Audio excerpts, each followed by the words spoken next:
to the Underground Nation podcast. Today we're diving into the dark mind of an underground titan, the one and only Doc Gruesome.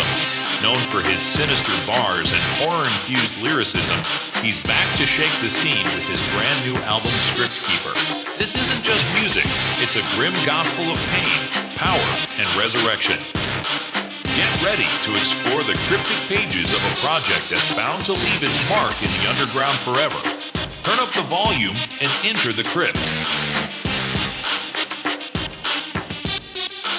The earth crumbles to the sounds of Maisie 666 and Bankhard beats as Doc Gruesome unleashes the Criptkeeper. Featuring 2 brand new lines of super premium merchandise, including skateboards, motocross jerseys, and an entire line of vintage acid wash style shirts, hoodies, and long sleeves. Don't pretend to fuck with me now, I'm on my way down. Out of luck, on the edge of a breakdown. I'm feeling stuck in the mud with no way out, but I'm coming up in the game, I never lay down. I've been on my own all my goddamn life. I've been fucking up my home, know that something ain't right. I've been pushing them away, I can't help myself. I don't know what to say, guess I was feeling myself. Want you to see my bundles and items available via pre-order only, so cash those checks and hit those street corners and get over to CerberusClique.com today.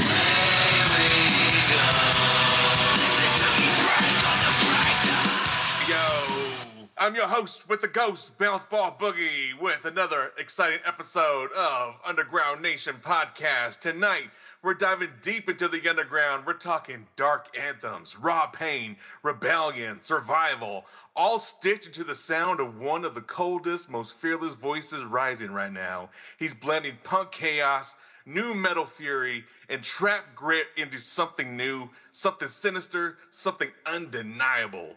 You know the name. Doc Gruesome. Welcome to the show, bro. How are you motherfucking feeling, my man? Hey, I'm feeling good, bro. Thank you for having me on this shit. I appreciate you. Oh, man. Long time waiting for this conversation between you and I. I thank you for taking the night off from chaos to speak with us. Yes, sir. Gotta get it in. I appreciate you helping me spread the word, you know what I mean? Oh, yeah. We're spreading the word like a motherfucking infectious disease amongst the underground plague, we'll call it. So, Doc Gruesome, let's go back for a second. What was the very first moment you knew Doc Gruesome, the music that you're creating wasn't just a hobby for you, but part of your identity? I think for me, really early on, I started making music like just fucking around at like 10 or 12. I know it's always been something that I wanted to do, but I wasn't in a group, and I got my first group and started performing in clubs and shit when I was like 15 or 16. Oh. So, yeah, a long time to be... How the fuck you get in the clubs? Most clubs don't even allow you in unless you're 18, 21. So some, they just didn't give a fuck. I would pull up with the artists and they would just be like, whatever, and assume. And then others, they would be like, yo, and they would like walk me to the stage and let me perform and then walk me straight the fuck out. And I've had a few just be like, nah, we ain't fucking with it. Man, so it's all about the venue. Gotcha. Yeah, facts, yeah. All right, cool, man. So then for fucking being a teenager going into where you are now, what did that look like? My life was kind of crazy. So, like, my mom and my dad got separated real young. And even before that, it wasn't, like, the best upbringing. I, like, lived in a trailer park for most of my younger childhood with my brother. And my dad was, you know, like, running the streets, just doing shit to get money or whatever. And my mom went to CNA school and became a CNA. And so their lives were, like, going in, like, real different directions, you know what I mean? Yeah. So they separated when I was mad young, and then when I was like 14 or 15, my mom, and I kind of just moved back to Reno on my own, you know what I mean, and just started like scrambling to make it on my own. Yeah, I've been on my own since like 15. My homie had a job, he was 19, he put his name on the lease, and we just made it happen, you know. Well, big ups to the homie. Yeah. That's a big leap there. Took a risk on yourself there. That takes a lot of cojones. To be honest with you, man, I kind of never was, like, I was never home. I would run away for, like, months at a time. I had a real, like, crazy, violent household, so I was never home anyway. I was used to making my own way, so it really wasn't too big of a leap for me. It would have been more of a difference for me to. My mom moved to New Hampshire, and I went there for like a few months, and I just couldn't fucking do it, bro. Like that shit. I can't breathe the New Hampshire air. It was like a really big culture shock, you know? Like, I've been from the West Coast my whole life. I've been in and out of California all the time growing up. So, like, I don't know, bro. Like, the culture over there is just crazy. Like, it was so much different. It was so, like, small town vibe. It was nothing I was used to. I was like 14. I was already, like, covered in tattoos. I had, like, spider legs. Like, nobody had even seen that shit out there. Like, I looked insane to most people. I just didn't fit in at all. You know what I mean? So, yeah, I was like, nah, this ain't what I'm about. And then also, you know, the shit at home was crazy. So it got to a point to where I told my mama, you know what I mean? Like, I'm going to end up dead or in prison. So, like, just let me go on my own. And I've been on my own ever since, you know. You're not dead or in prison. Congratulations. Facts, bro. I got my way out of it. I credit that to music a lot of the time. My lady helped too. Oh yeah, thank you, lady in the background. Facts. Hell yeah, fucking helping the Doc Gruesome stay gruesome. Yeah, bro. I used to do a lot of shit. You know what I mean? So I'm glad where I'm at. You know So what I mean? music really wasn't a career choice. It was sounded like more of an outlet at that time. Yeah, I've always kind of just gravitated towards anything artistic. Like, you know, I do the graphics and all that shit. I've always been super into drawing and painting and just kind of anything to do with art, period. Like, art and music have always been like my go-to mediums just for like anger and stress relief. I think that's why a lot of my music is so like about, you know, mental health and things like that, is because a lot of the times it's just me like venting different things I go through or situations I've seen happen, situations that I've been through. So yeah, I think that a lot of time is why people gravitate towards my shit though, because they can feel that also, you know what I mean? I do. I feel that tremendously. Right. If you had to describe your style in 3 words, what would those 3 words be? Fuck, I don't know. Probably like nothing else. You know what I mean? I try to really go out of my way to That kind of literally carve was my 3 own way. words. Yeah, and I think those would be the 3. To be real, like I try to go out of my I don't know. There's a lot of songs where I take influence from whatever the fuck, you know what I mean? But I try to mesh influences from like everything that I grew up on, that I love, that I listen to now, the thing, you know what I mean? Like, Yeah. I try to mesh it all into my own sound, like, and I also try not to be stagnant. I kind of hate how artists of today are like so set and they get one song that blows up and they just make a million songs like that. And it's like, I'm not that guy. Like, I'm in this for my own artistry and to like personally make myself happy and to like achieve goals that I want to achieve in music. So if you ain't fucking with it, like, turn away now. You know what I mean? Like, I'm going to continue to do different things.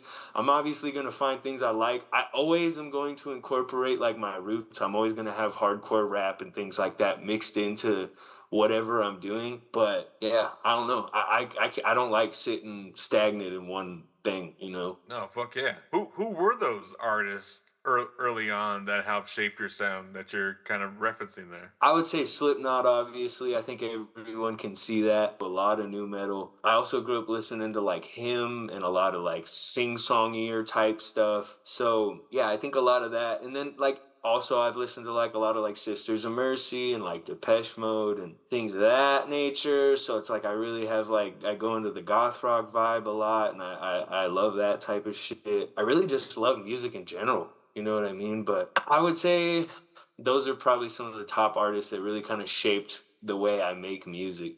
And then I also grew up listening to a lot of like, on the rap side, like a lot of West Coast shit. Like I listened to a lot of like Dr. Dre and, you know what I mean, Eazy-E and Ice Cube and a lot of that shit, and NWA. I also listened to a lot of like Tech Nine and ICP and fucking Twisted, just, you know what I mean, like everything. Like I was kind of all over the place with music, and I still am. Fuck yeah. For someone that's never heard Doc Gruesome before and can only listen to one song to understand you, which song are you handing them first and why? Unreleased or released?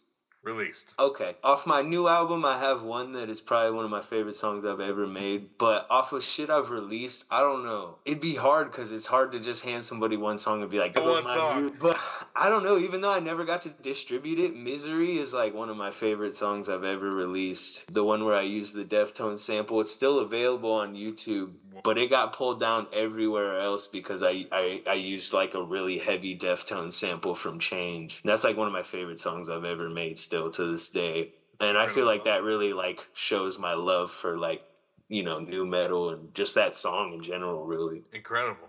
So are you saying that this song Misery is not released or soon to be I did released? release it. I released it and they pulled immediately. So the only place that it's available is on YouTube for free. Holy shit.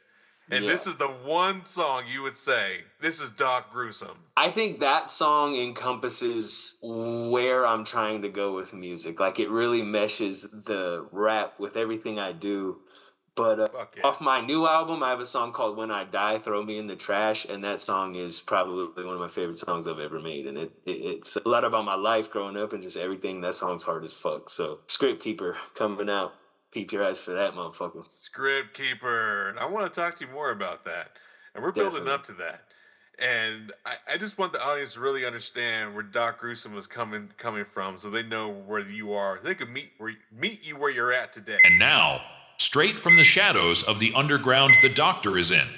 This next one is raw, real, and rotten to the core. From his upcoming album Script Keeper, Doc Gruesome gives us a glimpse of the grave with a brutal anthem that spits in the face of legacy and love. Brace yourself, this is When I Die, Throw Me in the Trash. Yeah, how ironic. Wrapped in a glad bag. Never felt glad in my life, only felt mad. Never grace on my face, only hatred. Beat by the ones that I loved and had to take it. Only one who was there to hold my hand was my pops, but the drugs and alcohol never stopped. Maybe that's where I picked up my habit. Way before this shit ever was a fad. It was life, it was day to day. It was razor blade, put it straight to my veins. Anything that made me numb, blacked out my pain. Like niggas, I got blacking out the light of a night like that.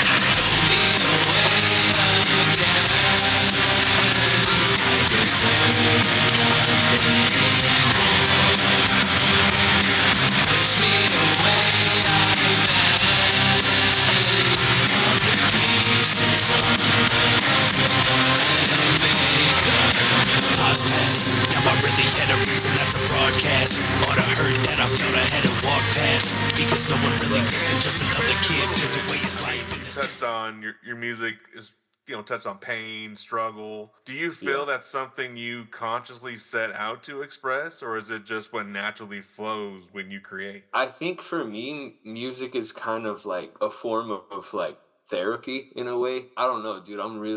I don't like talk to many people. I've always felt like I don't like to burden people with my problems.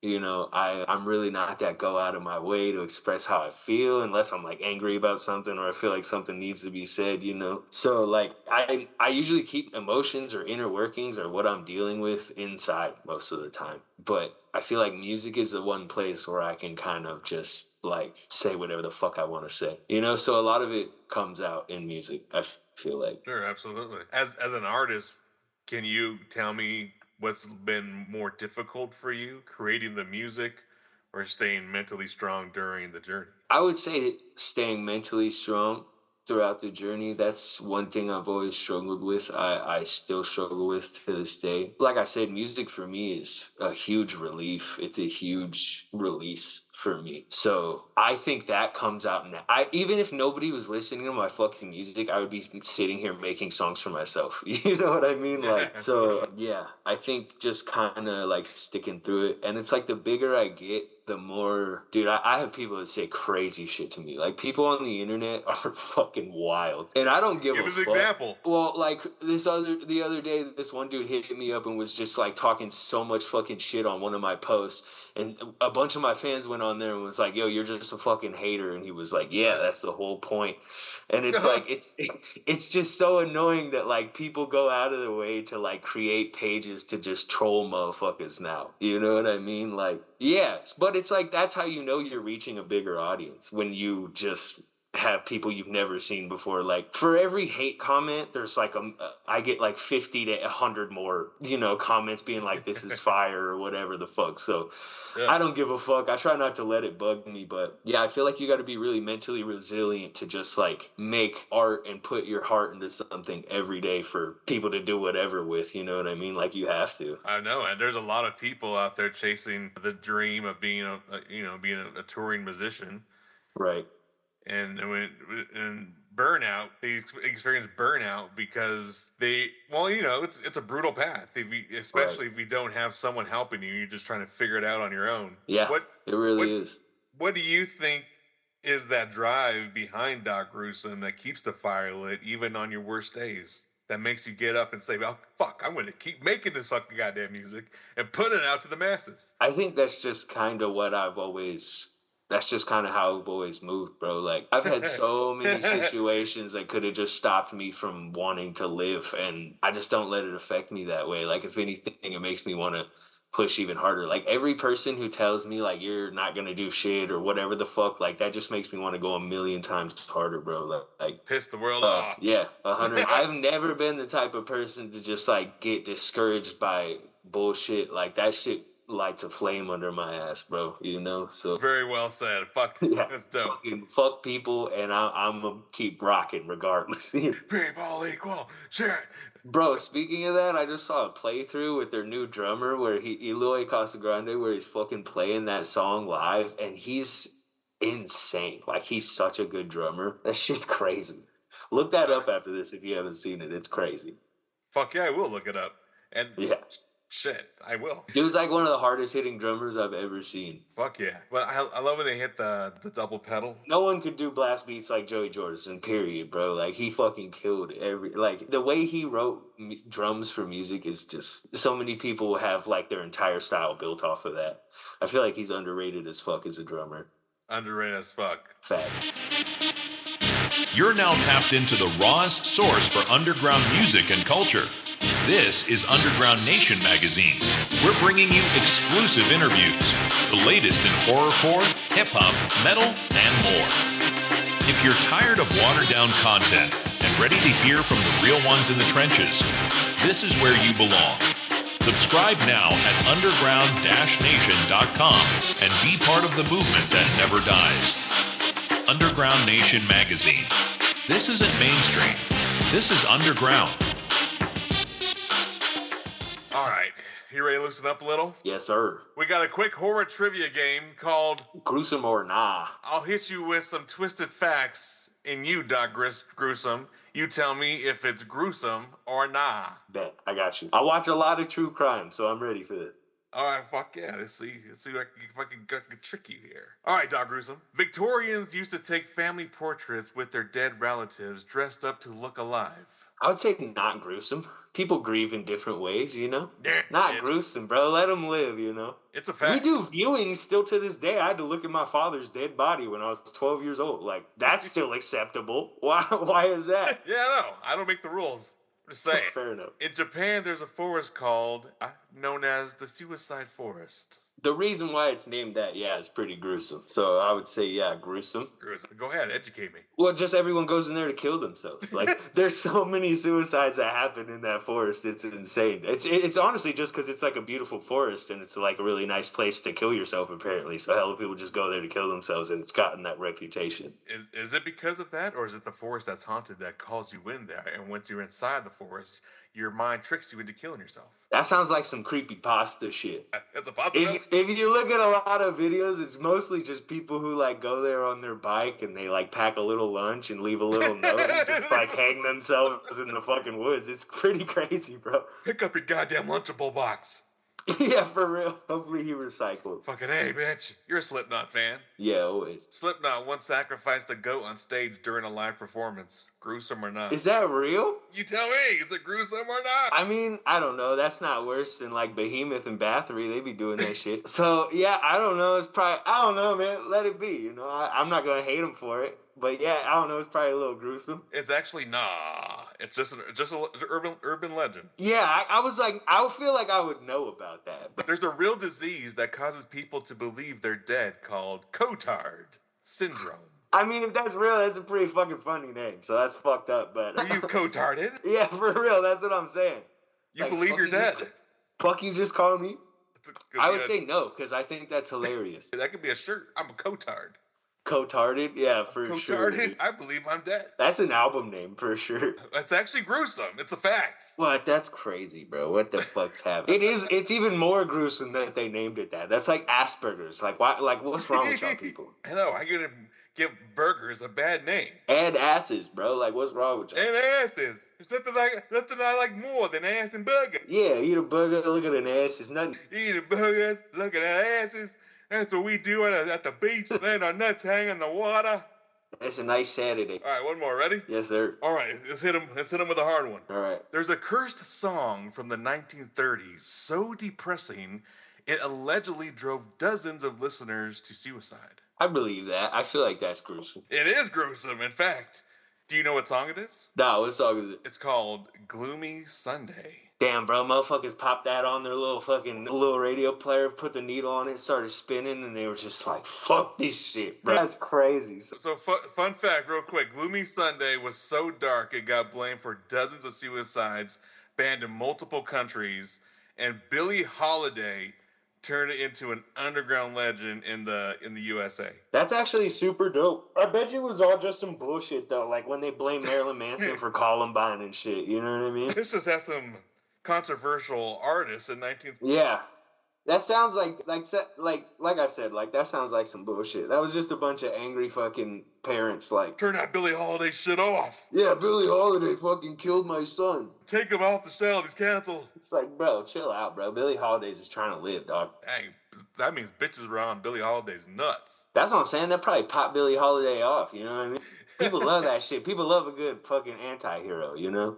Right, they're like fucking. He sings them and makes them all sad, so they have to go hug him and just give me a hug, Billy. Make me feel better. The parents are outside protesting. He's like, I would never say that. He leans in. He's like, kill yourself. Either hug me or you die. Yeah. I'm telling all your kids, fuck you. And even then, my song to this day still lives. Right. My shit'll live on. And all you bitches are dead that hated on me. That's one thing about creating art is art lives on. Forever. Hate doesn't. It does not. Or until the earth implodes from inside out and we're no longer found in existence, which is a possibility. Which is a guarantee, actually. It's guaranteed to eventually happen. Hopefully, we're not here. You're now tuned in to the deepest frequencies of the underground, and Pain's got a new sound. Coming straight from the twisted pen of Doc Gruesome, this track hits like a scream through broken speakers. It's raw. It's ruthless. It's pain in stereo, a symphony of scars wrapped in rhythm. Turn it up and let it hurt.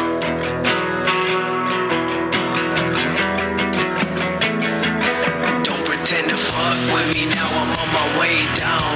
Out of luck, on the edge of a breakdown. I'm feeling stuck in the mud with no way out. But I'm coming up in the game, I never lay down. I've been on my own all my goddamn life. I've been fucking up my home, notice something ain't right. I've been pushing them away, I can't help myself. I don't know what to say, guess I was feeling myself. Want you to see my pain in stereo. I'm alive again, away we go. Listen to me bright on the bright side. Stereo. I'm alive within, just baby. Listen to me, I got ya. Fuck up, I've been told so since the jump. You so stuck up, I can feel your pain, I take the pride. Fuck with you now, I'ma stay down. No, I'm loyal to my people, I don't play about. Take a look around, hell, house beating. You gotta die. That's about it. Actually, I'm pretty hungry talking about burgers and shit. I know, bro. Fuck. I'm getting a All right. burger right after this. Oh, yeah, and go look at some ass and titties. Like, hey, baby, we're going to the burger joint. He's like, come to Burger King, whip out your titties. Beg your dick. I'll buy you a milkshake. Shake your titties, I'll get you a milkshake. Real nice. Apple pie. Cherry pie if they have it. Maybe some onion rings if you play it, cuz, right? Ooh, wait, you're nasty, Doc Gruesome. I know where you're gonna put those onion rings. You're like, hey, want me to dip it in ketchup, ya bitch? We're playing ring toss for sure. Coming soon to Doc Gruesome OnlyFans. Bro, one time I said that shit, I was just playing. I was like, I'm getting so poor, y'all fuck around, find my OnlyFans. And somebody was like, I'd buy it for my wife. I was like, damn. There you go. I was like, this became feasible out of nowhere with one comment. See? Lucrative. Facts. So, Doc Gruesome, before we dive into the new project, I gotta ask, how do you think your sound today compares to everything we were just talking about a little while ago when you first dropped, let's say, your self-titled album or even Death God? I would say this is probably like by far my favorite work I've ever done. It definitely leans in I don't know, I wouldn't say really too much of a different direction than anything I've done before, because I've definitely done like softer nu metal music. I've like Bleed and Colorblind and Drowning and things of that nature. So there's a lot of that influence in there. But there's also like some newer like punk influence and things that I've never really incorporated into my music before. So yeah, it's hands down probably my favorite thing that I've ever worked on. So I'm really excited for everyone to see it. I think the rap on it is by far some of the best rap music I've ever made. And all the other music is kind of something of its own. So I think it's going to be really cool for people to experience it. You know what I mean? Oh, shit. Well, I'm definitely excited. What lessons from the last few years are you carrying into this next phase of Doc Gruesome? I've been doing a lot of like vocals and screaming and like a lot of newer shit like that. So we're incorporating a lot of that, a lot of newer elements of like a lot of live music and things.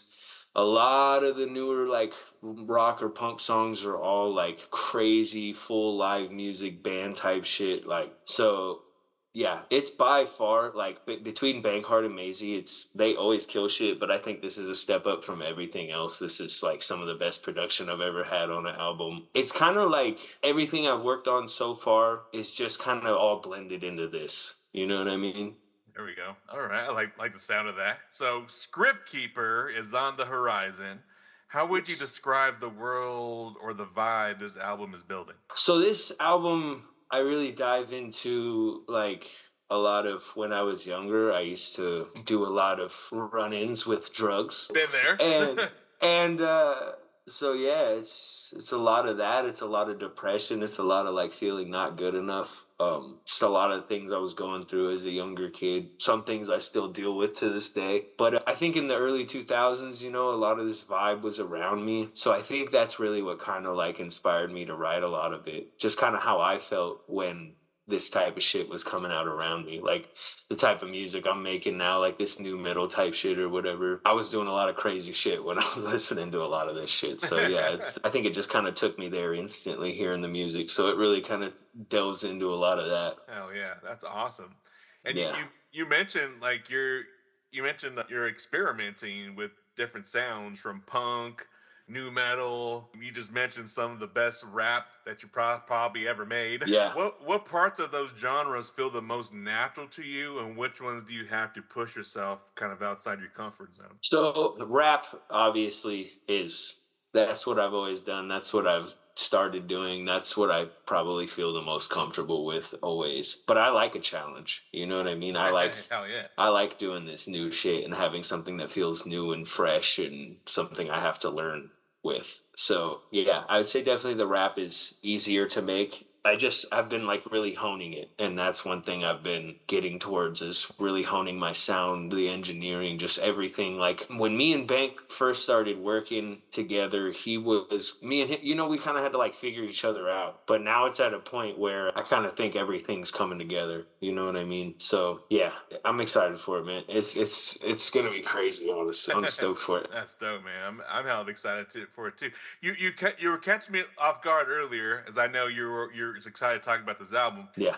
There's a track on Script Keeper that hits you especially deep personally. Can you speak more on that song with the title and? Yeah, that one is called it's called When I Die, Throw Me in the Trash. That one is like, it's just kind of a lot of like me growing up and things I went through, and it really has like an old school kind of like, I don't know, like POD type of vibe to me, you know, like some shit like that. So yeah, it just kind of really took me to like my childhood. So it's a lot of me growing up, a lot of the shit I've discussed as far as like my father dying and things like that, and just how that affected me. And where it led me and how, I don't know, like growing up, like I felt like a lot of times like wasn't good enough. Like it took a long time for me to find confidence in myself. So yeah, it's pretty much what that song's about. And it's like super deep and I fucking love that song. Incredible. Can't wait to hear it. Fuck yeah.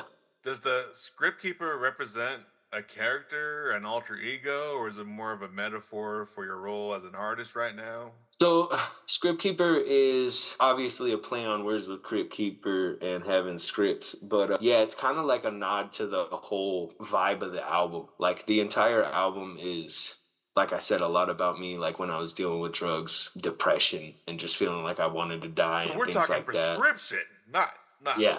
not scripture. No, yeah, script, like a script of fucking meds. So that explains the pills all over the shirt on the merch. Yeah. That's why there's pills all over the cover and shit. Look at me putting things together. I am smart, mama. Yeah, so it's kind of just like a play on words for kind of where the album takes you. Because I feel like, you know, if I wouldn't have stopped that shit where I did, I would be dead today. And I unfortunately have a lot of friends who are dead because of that shit. I feel like that's really the only place it leads. So yeah, it's kind of just like a play on all that. Incredible. If people could walk away from this album with just one message, one feeling, what do you hope it is? You are always good enough. You know what I'm saying? Like, I know a lot of times life is fucked, especially now and always. I mean, there is a light at the end of the tunnel. So many times I've felt like it's not worth it, and if I would have done what I was thinking of doing, I wouldn't have had some of the best moments of my life. So I think that's really what I want people to take away from this album, is that you could be in the thralls of drugs and you can pull yourself out of it. And you can find something that you want to do and like put yourself into that just as much as you do your addiction. So yeah, you know what I mean? Fuck drugs is basically the message of that. Fuck drugs and fuck your local fentanyl dealer. Come Yeah, kick his for ass real. and send him on to hell. Shoot him. From the ashes of the afterlife and the depths of the underground, Doc Gruesome returns with something otherworldly. This isn't just music, it's a soul hunt. Sharp bars, haunting melodies, and a voice that cuts through dimensions. Prepare yourself for Soul Reaver, where every lyric takes a piece of you. Bitch, I'm in the streets with a blade and a fucking flak jacket. In my life for the day, all you pussies couldn't hack it. Bitch, I'm back at it, leaving a motherfucker jacked to pieces.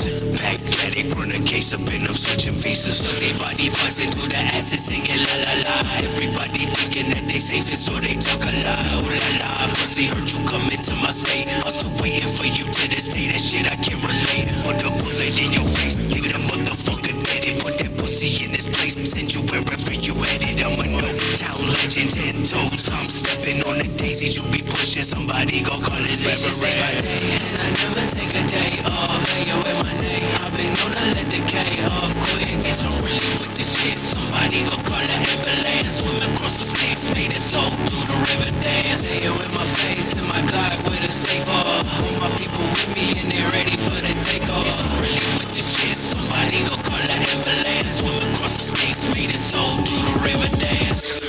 Keep on looking over your shoulder with that little pistol, feel bolder, but feel the room make it colder, little bitch. When all your people try just to warn you, but that ain't never go save you. Wild behind-the-scenes stories from recording script keeper you can share, studio chaos, crazy moments. So I have a video that I just shot for Script Keeper the other day for Soul Reaver, which is one of the first singles I just released for it. I released Brain Dead and then I just released Soul Reaver. And Soul Reaver is like more one of the rap tracks. I wanted to release the singles to kind of give people a vibe for what the whole album is going to be. So the first one's more kind of on the punk shit. This one's more all rap. And then the next one's going to kind of be like, I think it might be When I Die, Throw Me in the Trash. So you're going to kind of get a vibe of like what's all coming from the album.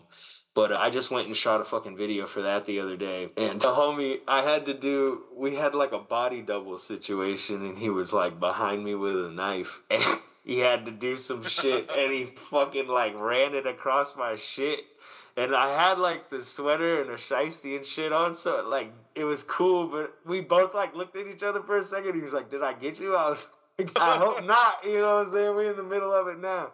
But yeah, that was crazy. So I almost died trying to make visuals for this album for y'all. So when that video comes out, y'all better fucking run that shit up. I'm so glad you didn't get a neck slit over this. Bro, instantly my homie was like, "Are you okay?" I was like, "Yeah, dog, I think we're good, thankfully." We are not trained funny. Professionals. That's all I'm saying. Don't be fucking around with that. It was a prop. If anyone asked, it was a prop. You know what I mean? And it's Script Keeper's due to drop when? Script Keeper is dropping July 22nd is the release date for Script Keeper. July 22nd. Yes, July 22nd. And we have pre-order bundles available right now. CerberusClique.com. We got fucking hella shit over there. We got motocross jerseys. We got t-shirts. We got hoodies that are spiked. We got long sleeves that are like the old 2000s two-piece stitched in long sleeves. We got fucking skateboards. We got embroidered patches, stickers, all the CDs, crazy amounts of shit. So go over there and check them out. We have bundles with everything that go up to like $500, and it's an insane amount of shit. And we have shit all the way down to just that we're over there for all budgets. You know what I mean? So go peep out what you got. There's a couple masks available too. We're doing the version 3 mask right now, my one with the car guy and the fucking all that shit. So that's we only have a couple available. We're about sold out of those,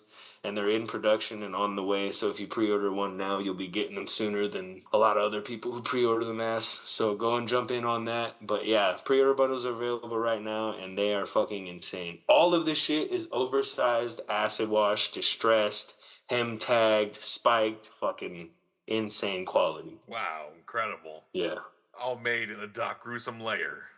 Yes, sir. Shout out to Laps, bro. Underworld Print House. That's my brother. He does all our shit. He's my merch man at all my shows. He comes on all my tours with me. Homie kills shit. Which was my next question. Is there a tour to follow? We got to see what's in the works.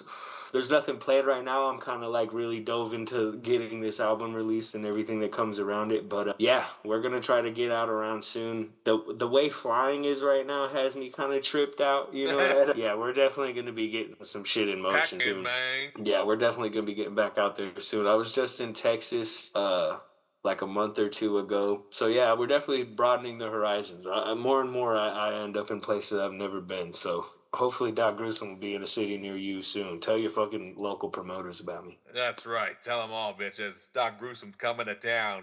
Tell the fucking book be dope. If you could leave one message with anyone out there who's fighting for their dreams right now, maybe feels overlooked, doubted on, what would Doc Gruesome tell him? I would say don't stop. You know what I mean? Like, don't stop and be consistent. If you really want to do anything, you need to do that shit. Like, I know it might be hard. You might not want to do it all the time. I work 10+ hour days sometimes, and I still come home and work on graphics and music no matter what it is. Like, even if it's the smallest thing. Like, put yourself into something if you really want to do it. Don't ever let anyone tell you no, and don't ever stop. Like, keep your fucking foot on their neck, and eventually it will pay out. You know what I mean? I'm still on that road, but I know it is.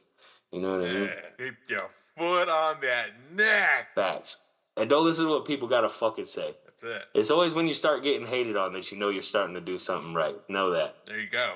For anyone out there who just caught this and needs to tap into the movement, where's the best place to follow you, stream the music, and grab the merch? Gruesome on everything. All my socials, all streaming platforms, everything you could ever listen to, look at Gruesome, and I will be the first thing that pops up. Guarantee it. You'll see the mask. All my merch is available at CerberusClique.com. Cerberus, like the 3-headed dog that guards the gates of hell. CERBERUS.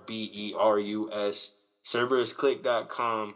All my shit's available there. All the pre-orders are available right there. My replica masks, all of our merch before, and all of the artists who are affiliated with Cerberus Clique or SV, all their merch is available over there. There you go. Doc Gruesome, man, thank you for pulling up and getting real with us tonight, bro. I appreciate it so fucking much. Always, bro. And again, I appreciate you having me on. You know what I'm saying? Anyone who helps me fucking get my shit out there means the world. Oh, man. Well, I'm gonna let this be known right now. I'm going to pitch this interview to the editors of Underground Nation magazine for the transcript to be placed inside of the physical magazine itself to help push the motherfucker promo for goddamn Script Keeper, bitches! Let's fucking go. Gang shit. You a real one, bro. I appreciate you always. Hell yeah. Much love to the Doc Gruesome. They don't know I was on Bounce, but I was on some shit with you way back in the day. They don't even know. Ill Tricks is the shit, bitch. Facts, gang. Thank you, everyone, for tuning in. Make sure you run up the streams for Doc Gruesome. Make sure you plug in to Script Keeper when it drops. Support underground artists and stay fucking locked in of the underground nation. This is just the beginning. Doc Gruesome, I appreciate you, bro. Likewise, my brother. Real shit. I appreciate you. Fuck yeah. Until next time, stay loud, stay real, and stay a little bit gruesome. And that's a wrap for this episode of the Underground Nation podcast. Big shout out to Doc Gruesome for stepping into the crypt with us and giving a glimpse into the darkness behind Script Keeper. If you're not already following, go run up the streams, grab the merch, and support real underground music. Stay tuned for more raw stories, real artists, and unfiltered heat. Until next time, stay loud, stay proud, and stay underground.